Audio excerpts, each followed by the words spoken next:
This is AIM Agenda. Thanks for your company this morning. And with me now, the Greens leader, Senator Christine Milne. Thanks very much for your time. Thank you, I want to ask you first of all about the debt ceiling. The Greens are apparently open to scrapping the debt ceiling altogether. Joe Hockey's gone to you to seek what conditions you might put on that. Are there any conditions, and what are they? Oh, absolutely. We raised the idea of getting rid of the debt ceiling because this is a confected crisis. You know, this is an imported American Tea Party tactic that actually the coalition imported. No one even mentioned debt ceiling until, I think, between 2008 and 2011. It was one mention of it, and then the coalition went to the States, got revved up on it and so on. Anyway, it's a confected crisis, and we're saying there is an opportunity now to go back to what we did before, but this time have much clearer presentation in the budget papers so that the community can see what debt is being used to do. So is it being used for good things, for the long-term interest of the country, for infrastructure and the like, or is it being used to cover the shortfall between revenue and expenditure, which would be bad debt? And do you see, so we're looking at those. Are they open? Is the government open to that from what you ascertain? We've started to talk to them about these sorts of things and about having the reporting to Parliament, much more transparency. You've spoken to Mr Hockey personally? We've begun that conversation. That's as far as it's gone at this point. Yeah, well but I'm just want to get to the logic of it, because you don't believe the case has been made for lifting it to $500 billion, but you're willing to scrap the debt ceiling altogether. Absolutely right that there is no urgency on this. It's clear that there is a December deadline on the $300 billion, and that's why Labor and the Greens said, well, you can have $400 billion. Martin Parkinson made it clear that it's the forward estimates we're talking about in terms of reaching peak debt. If you want to get rid of the ceiling, why not just say, OK, have the $500 billion in the short term? Because there's an opportunity now to fix up this mess instead of having a confected political crisis every time the government comes back asking for debt. This is about the best interests of the Australian economy in the longer term, because the way it's currently presented, every time they come back and ask for more, it is couched in terms of a political crisis. It's not, because we have in Australia legislation that allows for a temporary raising of money, and so there's never going to be the sort of crisis that's in the US, but it's turned into this sort of political gamesmanship. It doesn't really help anyone. So I see this as an opportunity to say to the government, all right, well, let's end that confected nonsense,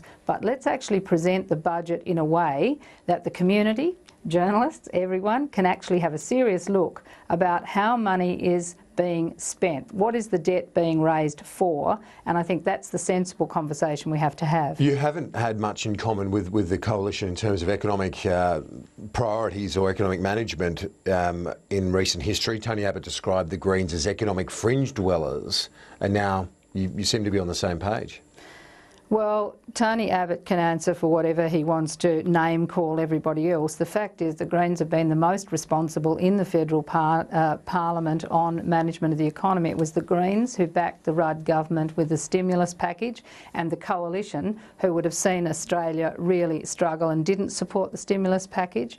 It was the Greens who set up the Parliamentary Budget Office during the last period of government so that everybody could present their election policies and have them properly costed.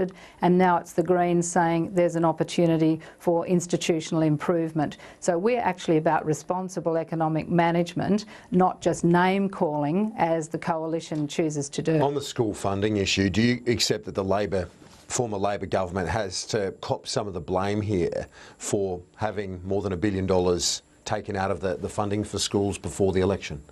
Oh, look, this whole issue is about Tony Abbott now racing all over the place to try and get out of the fact that he misled every child, every school, the whole community about the coalition's position on education funding.